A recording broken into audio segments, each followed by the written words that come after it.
Thank you. Thank you. We're Life22 guys. Beautiful morning, so I surmise. And we are broadcasting in a push button live studio audience.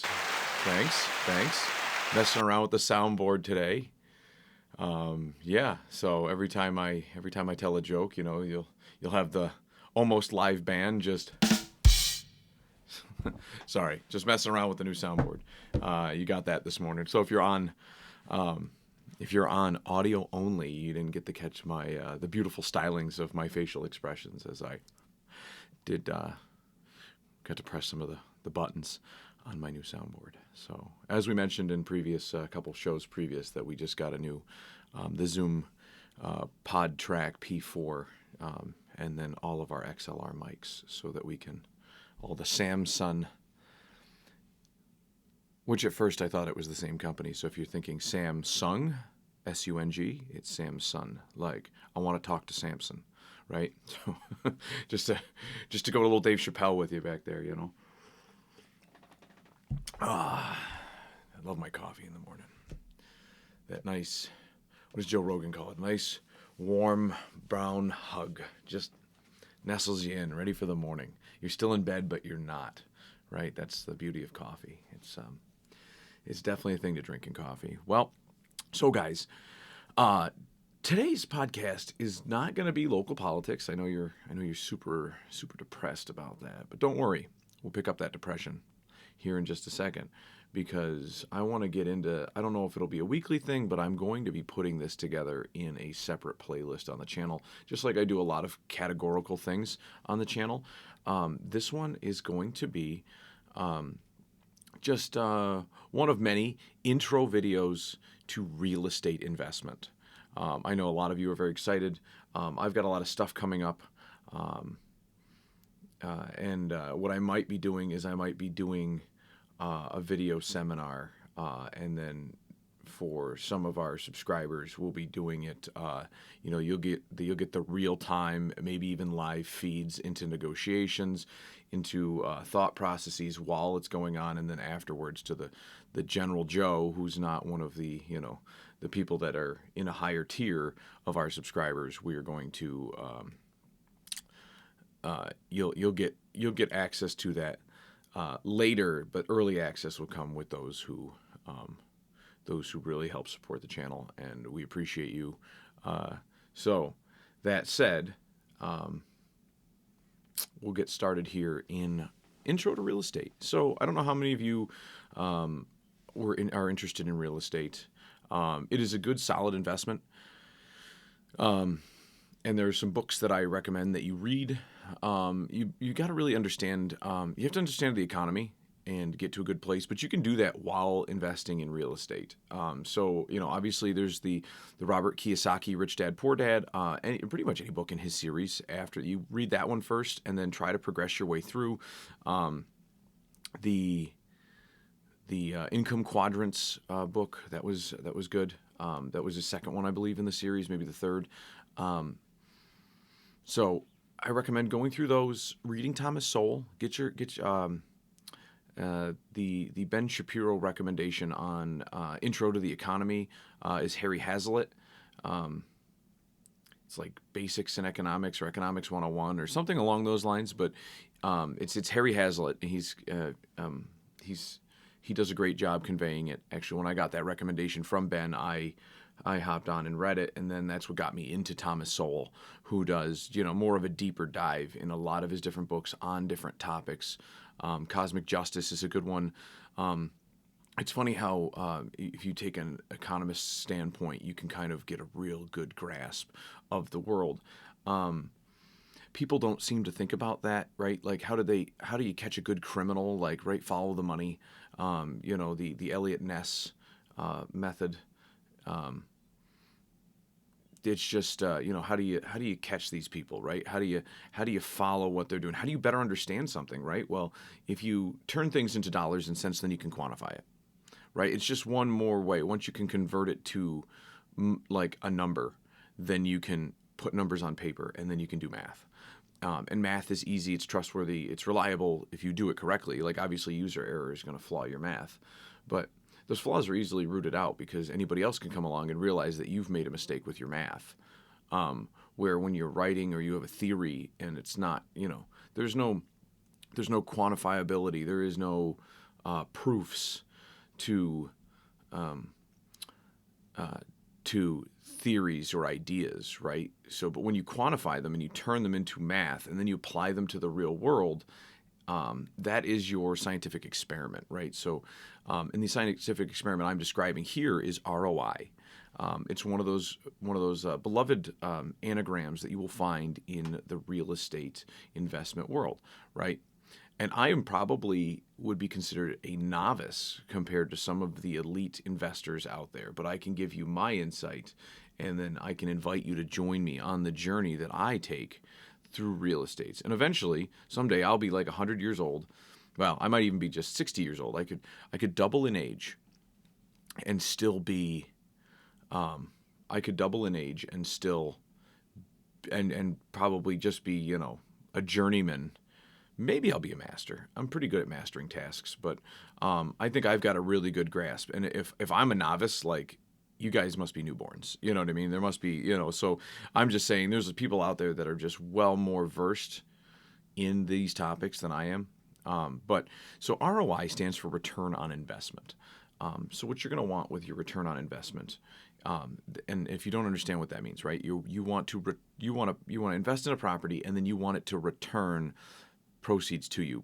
And today, actually, this is what got me thinking about this was I have a lot of clients that I'll deal with from a repair standpoint, from a, they'll seek me out for guidance. There's different realtors that'll forward me to customers. I just had to deal with, I had to help one the other day. One of her investment properties burnt down. I had to walk her through the whole process. I pretty much, there's a lot of hand holding that I can do. I bend over backwards for my clients. And so, like, it was dealing with insurance companies on her behalf and things like that, kind of explaining, giving her the best method.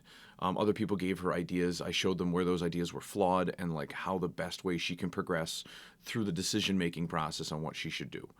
And then reinvest in the market. And inevitably, that's what they wanted to do anyway. So obviously, there's still a guiding process here. And ultimately, she's the decision maker, right? So, but most people, I have other clients that they just, like, I'll have clients that will have their own clients, and their clients just don't listen. And I think it's because I never get a one-on-one with them. I never get to speak to them more broadly. But most people get into the real estate game, and there's, like, mainly two different categories of real estate.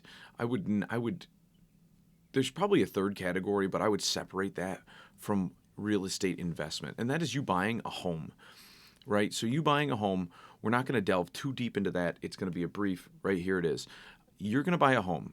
When you live there, it is an expense. Everybody considers it an asset. This is the Robert Kiyosaki, this is one of his tenets of his philosophy, is that it is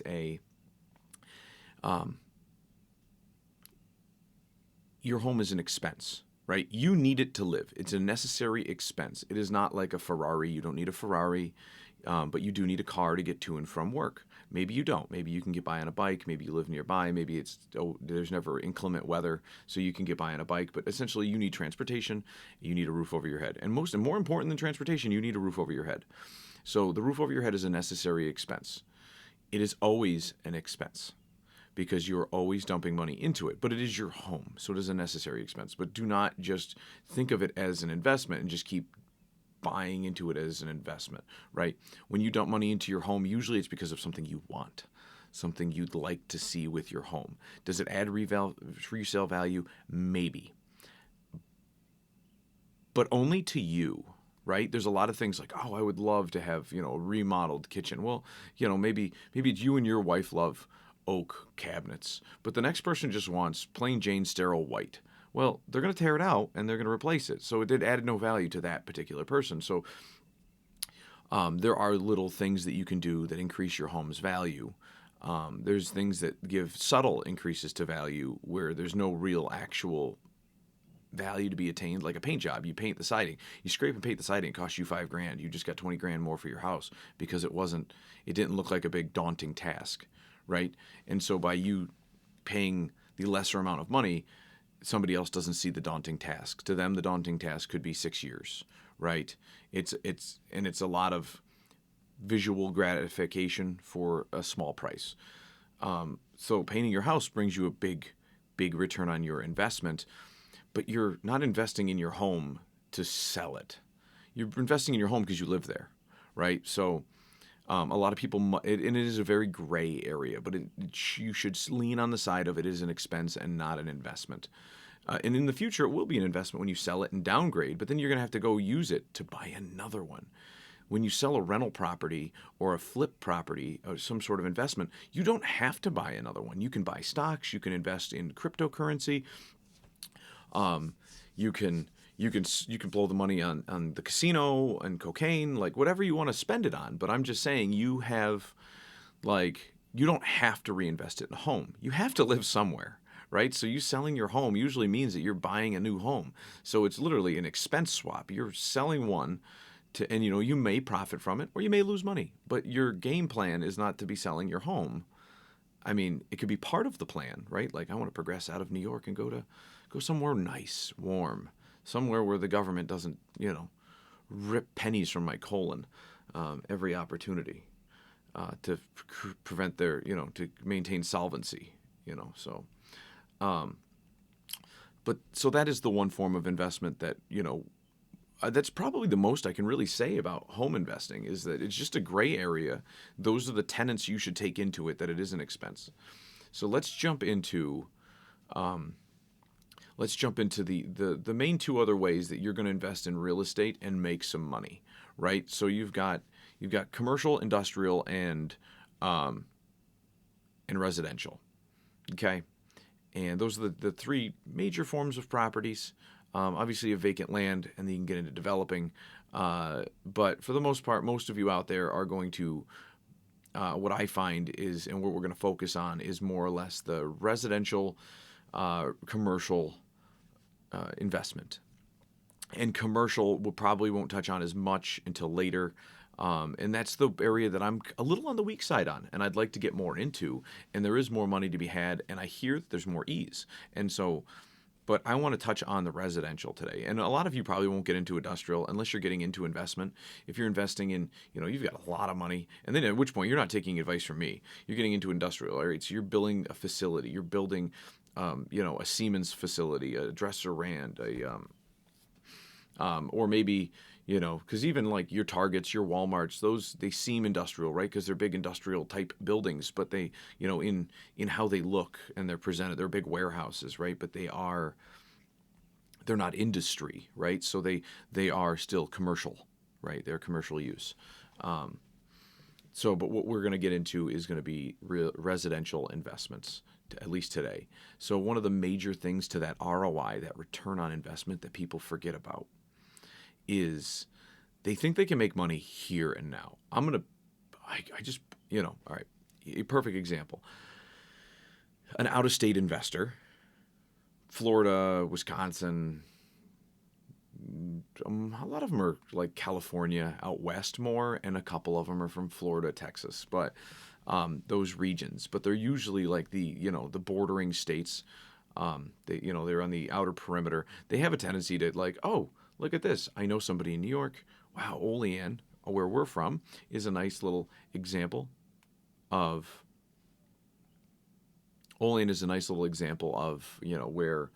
where the rubber meets the road when it comes to like the housing market, because you can buy a house, or at least you used to pre-COVID.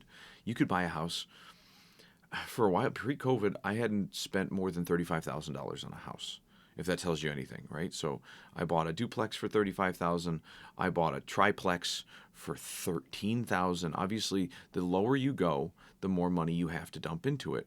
And a lot of people don't want to dump any money into their real estate. They buy something and they think, oh, it's ready to go. Whatever I buy it for, it's ready to rock. And even though someone might tell them along the way, the property that they bought is going to need a lot of work. It's going to need, and if you're a out-of-state investor, you're going to need to either find someone local or prepare to make trips and do the work yourself. What if you're not experienced in construction or basic repair? Like if you have to call a repairman to fix your sink every time it leaks, or your toilet, or your those are plumbing fixtures, but like your outlet in your kitchen doesn't work, or you have a well pump that goes down, or just all the little things that that you would have at your home that that maybe, and then you're also crossing over, right? So you maybe where you live, if you're out in the country, you have a well pump because you don't have municipal water. You have a septic tank. You don't have sewer that's municipally run. But then your rental property is 3 states over, and a couple towns in, and they have municipal waste, municipal water. They have natural gas running your house, your rental, versus your home might be on propane or fuel oil. It's just one of those. So obviously location. Everyone's heard that terminology, but with real estate, I'm just using Olean as an example, right? So we have our location. And like I said, I've spent bottom dollars, no, I can't say that, right? I spent 60 grand on a 5-unit building, 1 commercial and 4 residential properties. And I dumped about 45,000 over the course of 5 years into, in the course of 3 years, into reinvesting into that property. And that was just on the residential 4, bringing them up. And then I invested another 30 into the commercial sector. Then, just recently, that same building, we're investing another about $35,000 or $40,000 into putting an addition on it to replace a roof, but allowing us to have 2 extra bedrooms to one of the apartments. And so these are a lot of the different investment decisions that we make that give us a better ROI. Because I don't mind spending money on something knowing that in the future I will get it back. And a lot of people forget about this, it generates money today. It generates money today, but it's not for today's expenses.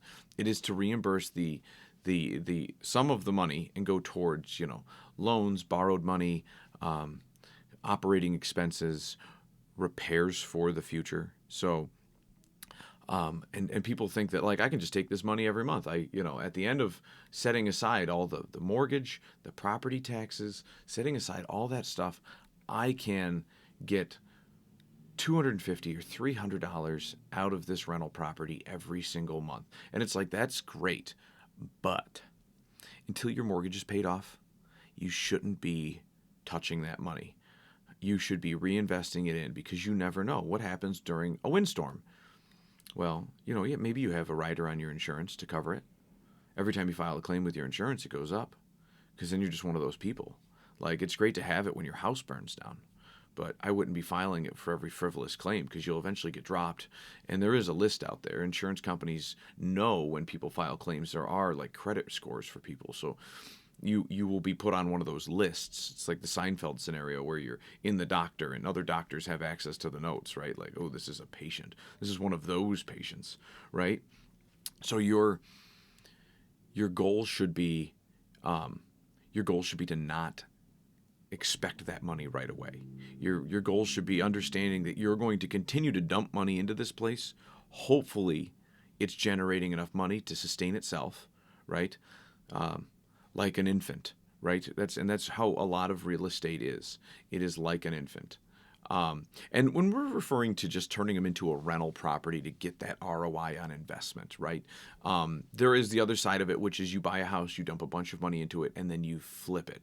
You sell it to somebody. Maybe you have a buyer lined up prior to you purchasing the property, and they have the intent in mind, which a lot of times works well for people. You can have that discussion with somebody and saying, hey, listen, well, if you want granite countertops, price is going to go up. If you want oak cabinetry, it's going to go up. If you want us to finish hardwood floors instead of putting down vinyl plank laminate, it is going to go up. Or actually, sometimes it is an even swap. But knowing what the people are looking for, because everybody's going to be particular, but you can come up with something generic that matches more people's aspects. But if you can get in line with a flipper for the house you want to buy, that's great as well. And sometimes you can work with a flipper as a rental investor, right? You want to buy it to invest in, and someone's going to fix it up to spec, make sure everything works and all that. And you're going to pay a little bit. You're going to pay homeowner prices, right? You're going to pay the end user price, but at the end of the day, you shouldn't have very many, if any, major repairs to do. Obviously, the longer you hold it, the more you should, the more like you should just anticipate. Maybe you bought the house. Roofs are on average are 25 years, 20 to 25 years. Furnaces are about 15 years. Hot water tanks are 10-year warranted and usually last about 10 to 15 years. So these are different things that, like, yeah, if you own it for 10, 15 years, how long is your mortgage? I always recommend that people put in as much money into their mortgage as they can. You're going to save on interest. You're going to have a big dollar payment, a big nut to crack today, every month until that 10-year, that 120 payments is up. But you're going to get out of the game in terms of this rental ROIing faster. But rentals are a long game. You're going to ROI over time, not immediately. If you're flipping, you're going to notice more of that immediacy to your investment game. But I would not expect it. Don't go into rentals thinking you're going to make it big today.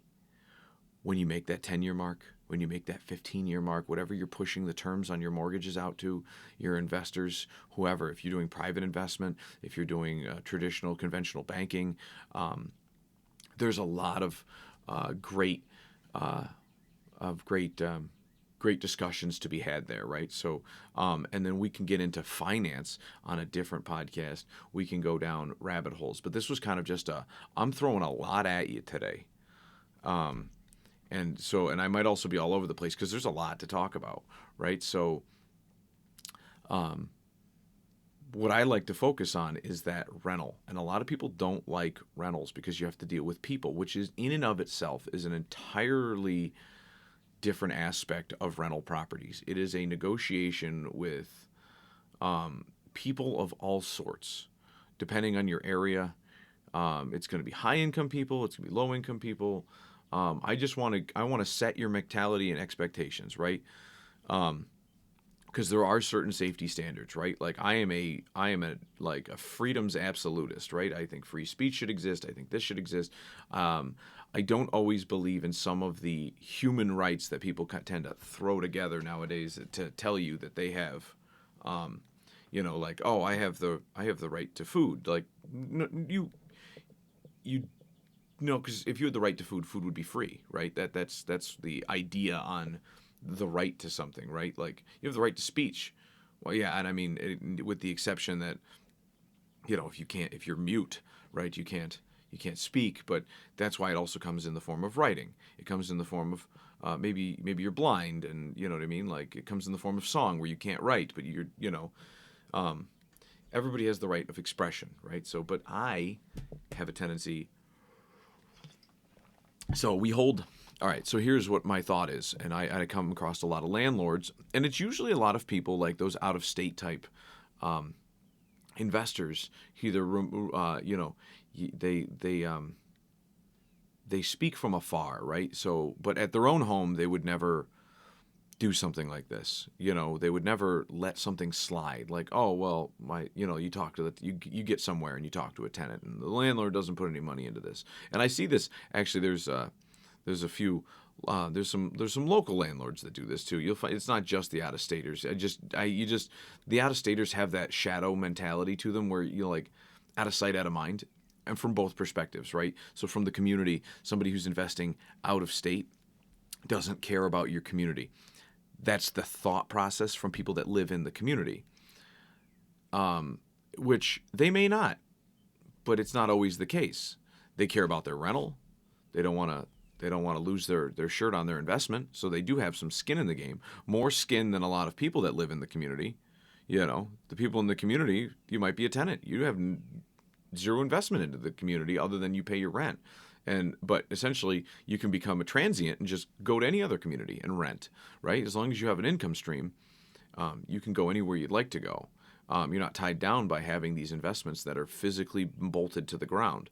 And so the argument could be made on both sides. But what I do notice is it is you also some other mentality that I noticed that landlords have a tendency to not be on board with is like if their kitchen sink was dripping, they would fix it. If their furnace was leaking carbon monoxide, they would replace it immediately. And I come across a lot of people that are like, well, we can just, crack a window in that attic where the furnace is, or the basement window, and put a fan in, and that'll keep the carbon monoxide down, or, and it's like, really? Or the toilet leaks. It's like, well, yeah, but we'll get to it. We're waiting on the tenant to pay their rent. It's like sometimes the rent doesn't come in. You still have a fiduciary obligation to maintain that building to sustain human life in a safe and sanitary manner. And I noticed that amongst a lot of clients, they have that mentality, and I am very stern with breaking that mentality. With the opposition to that mentality, I should clarify. My brain is thinking one thing and I'm saying another. So you have a fiduciary obligation.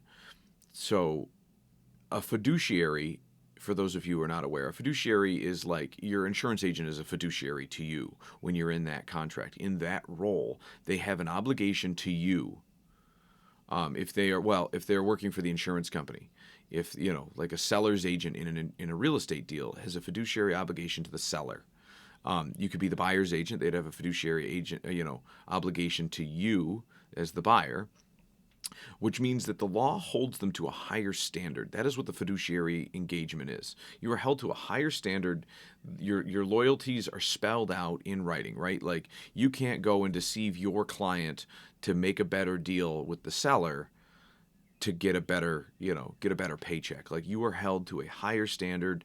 And like you can't sell a house not disclosing something, for example, right? Like I had to go look at a house and one of my guys had to go look at a house for a realtor in Buffalo to sell it for here locally for a bank, for a bigger entity. It was like a non-for-profit, and for their workers. And my guy fell through the porch. Like he was like, man, it was close. Like as soon as he stepped on the board, he stepped off of it and it went down, and he would have fallen like 30 feet.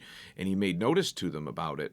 And, the realtor had wanted to, well, it's not that important. It's an as is. It's like, yes, but this is like, if a firefighter was there, they could get harmed. And you would want to make sure that those types of things are corrected, because if somebody gets injured and you're aware of it, like you could be wrapped into a lawsuit. You potentially harmed their life because you neglected to tell them about this potential trap, right? That's the same reason you can't tie a shotgun to a string on a pulley behind a door to prevent break-ins. So somebody opens the door and it blasts them, right? That's why things like that are illegal. They're unmanned traps, right? In war, that is fair, right? Setting up a claymore. To do that for home protection, a little bit different story when you're living in a civilized society, not in a war zone. And so, and the same realtor also had an issue with us. We never had to do dealings with her before. I don't intend to in the future. So, but it was one of those. Well, how much is carbon monoxide detectors? Like, well, New York State requires us to put in not a carbon monoxide, but a smoke detector requires us to put them in certain areas following the ICC code, right? The ICC, the International Code Councils, the building code, and fire safety code. They require them in certain areas, and they require them now to be 10-year sealed batteries.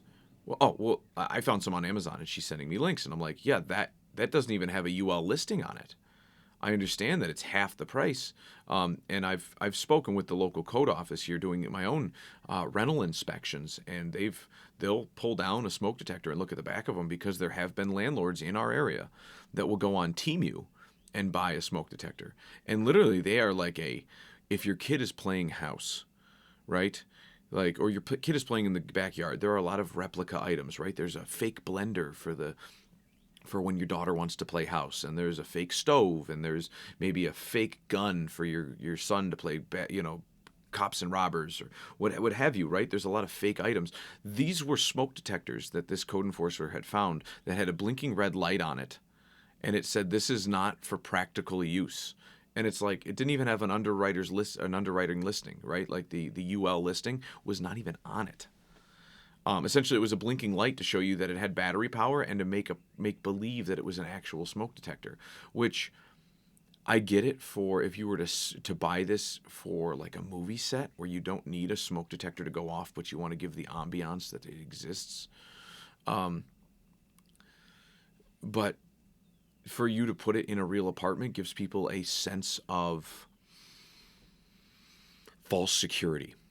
It is more important if something is faulty and you know it and you put it in, or something is designed to not work, that is more dangerous than it not existing. If somebody looks up and says, I don't see a smoke detector, I'm going to install one. If they see one and it's got a blinking light on it, they're going to think that they are safe. And when there's an actual fire, it's not going to do anything and they may die.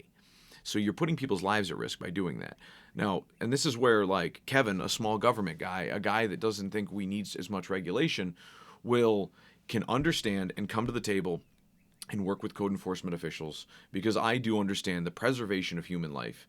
The preservation of human life is at a top tier. And I have arguments too, like when people break into this country and they're not U.S. citizens and they kill U.S. citizens. Like, well, guess what? The U.S. citizen has a life that should be held to a higher standard because it is our citizen, right? So it's one of those, like, I'm trying to rationalize because this is the Kevin show, right? So we're trying to tell you, this is how Kevin thinks, and how Kevin can rationalize it, as well as what you should be doing as a landlord, as a investor in real estate, right? So you should be holding yourself to this fiduciary obligation, because you're presenting somebody with a place for them to live. And if you make it substandard to the point that there are basic minimum safety standards missing, you should be held accountable if their life ends prematurely. If it was known to you, if you're putting up fake smoke detectors, that's an egregious act in my book. And I think that, but if you're going through and making sure that, on a regular basis, that, your buildings are kept in a good, safe manner, that, if somebody calls about a carbon monoxide complaint, that you have a professional, if you're unaware of how to make the correction yourself, or to do the diagnostic yourself, you call a licensed professional. And I use the word licensed because every state's a little different, right? You don't have to be licensed to do certain things in certain states. A lot of times the license just means you have insurance that covers you from a liability standpoint. And it's like, and those insurance companies don't ask for any requirements of experience or anything like that. So it is humorous how you can get a license, but so that's why I'm using air quotes with license. But there are experienced people out there. There are experienced people out there without licenses, without insurance. There are experienced people out there with it. If you're confident in the experienced person you are bringing on site to inspect whatever the issue is, you've got a crack in a heat exchanger, you don't know it, you get carbon monoxide detectors going off. A lot of times you'll call the fire department because people don't know who to call. If you're one of my clients, you call Kevin. Kevin sends a guy out. Kevin goes out himself. We inspect the furnace. We say, hey, listen, the reason is because you have, your heat exchanger has been fatigued over time. It is, 16 years old. It's 20 years old. It has a life expectancy of 15. You've gotten more than your expected life out of it. It's time to swap this thing. And it's not just swap it because, we can't Band-Aid it. Like, you can physically JB weld or weld a furnace heat exchanger.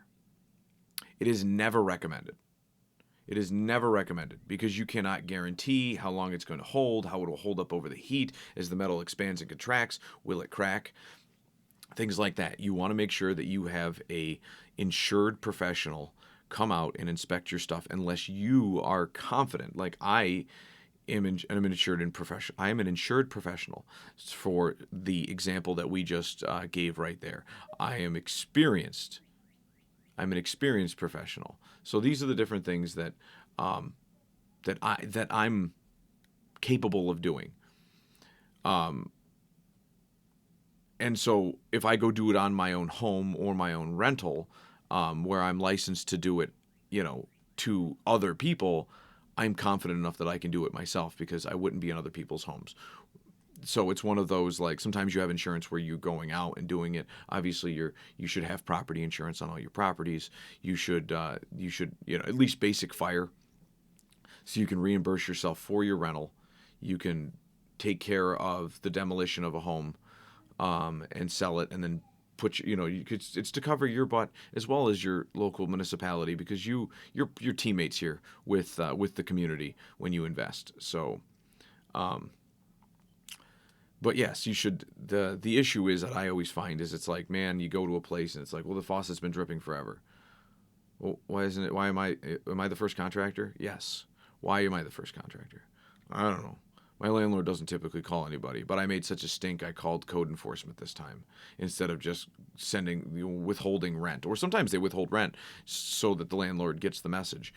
And that lackadaisical attitude from a landlord, it's like, I understand that tenants can be petty. I understand that tenants can have, I've been to places where you get like a senior tenant who's early onset dementia, and she just every 2 days she's calling you. I had one that, like, she had, and I could probably go on for days with stories, but this one lady, she had a fever. She was breaking fevers, and she said that her furnace didn't work. And I was like, lady, you don't have a furnace, you have electric baseboard heat. And it was like 96 degrees in the apartment. Like, clearly, like, you have, like, pneumonia, or you have something wrong, and I don't know if maybe you've got, like, you're having a fever dream, but, like, there's no reason for me to be here. Your heat is functioning fine. We should actually probably turn it down a little bit, and we should get you to a hospital. And, you can only do so much for people, but it's one of those are the types of things that you might run into, but you should always be putting other people's safety first, obviously, because you're owning something that isn't just an asset, right? Like, I own a grocery store, and a grocery store is a bad example. I own a hardware store, and I'm selling hammers, right? Or a lemonade, it's the aspect of your business involves people's houses, where they sleep. You know what I mean? So there is a degree of, fiduciary obligation you have. And hopefully we don't have to talk about this again, just because it's not my job to talk about that here. This is an ROI discussion, right? So, but I do want to try to get a lot of these misnomers that landlords have covered in these topics that we talk about. And this whole, I think it is a great idea to invest in real estate. Investment in real estate does not change. Like, the value of the dollar might change, but the value of what your real estate is worth typically doesn't. So, and that is another hard conversation and topic for people to try to understand, because everybody likes to put things in dollars and cents. And in ROI, you have to, but as Robert Kiyosaki says, I invest in cattle farms because the government can't print cattle. And it's a good way of looking at it. So we've talked about a lot of topics here today. I think it's a great start. It's a bit much. It's like drinking out of a fire hose. You're probably not going to retain all of it. You might have to come back. You may have questions. Please comment in the section below. Send us an email. It's just reach out. We're here to help. But yes, we've went over safety issues, your mentality, being a landlord, your fiduciary obligation, understanding that you want it to ROI, but it is a long game. Real estate is a long game. We've gone over some different types of real estate investing, and we'll probably, this might be, my first introductory video for you guys, and we may be redoing it in the future where we have bullet points and we do a better job conveying it, where it's not just all audible. But for the most part, I think this was a good 40-minute excerpt into real estate investment, and I think it's a great thing for you to get into, and I think it's a great thing for us to kind of convey to you what we do to help you grow on this journey. I'm not going to have one video where you're just going to learn everything. And there's no way to do that, because it is a process. You have to live and breathe it. And you could watch every video that I put out on the topic, and you would have no idea until you started doing it yourself. The best way to experience something is to experience something. And with that said, guys, I hope you enjoyed this one. This is Kevin, Life22. Don't forget to like, subscribe, and we will catch you next time. Enjoy your Friday. Don't drink too much. Don't spend your whole paycheck. Save some of it for your real estate investing. We will see you guys